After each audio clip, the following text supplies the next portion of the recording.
अपनी स्पीड को कैसे इंप्रूव करें? स्पीड को इंप्रूव करने का केवल एक ही फंडा है, प्रैक्टिस प्रैक्टिस प्रैक्टिस। एक बात देखिए, दो टाइप के सवाल होते हैं। एक होते फिक्स पैटर्न के क्वेश्चन जो हर बार पेपर में आता है मेरे दोस्तों, केवल सवाल के डाटा को बदल देते हैं। हर चैप्टर में कुछ ना कुछ सवाल ऐसे जरूर होते हैं जो हर साल पेपर में आते हैं, डाटा बदल बदल के। फिक्स पैटर्न के सवाल ही आपका समय बचाते हैं, यहीं से आपकी स्पीड मेंटेन होगी। हर पेपर में 30 to 50% तक क्वेश्चन ऐसे होते हैं जो सालों से आ रहे, 20 सालों से वही सवाल आ रहे हैं, डाटा बदल के।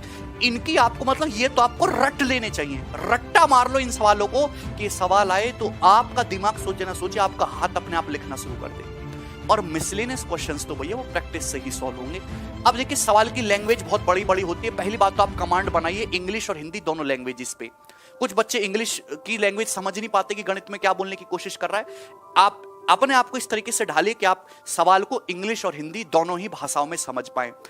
बड़ी लैंग्वेज को भी जल्दी जल्दी पढ़ना। कुछ बच्चे सवाल ऐसे पढ़ते हैं, a man sell a cow in 8,000 rupees. ऐसे सवाल थोड़ा ना पढ़ना है। सवाल के की पॉइंट को देखा जाता है, जो आपसे पूछा जाता है, फाइनली उसको वैल्यू देखी जाती है।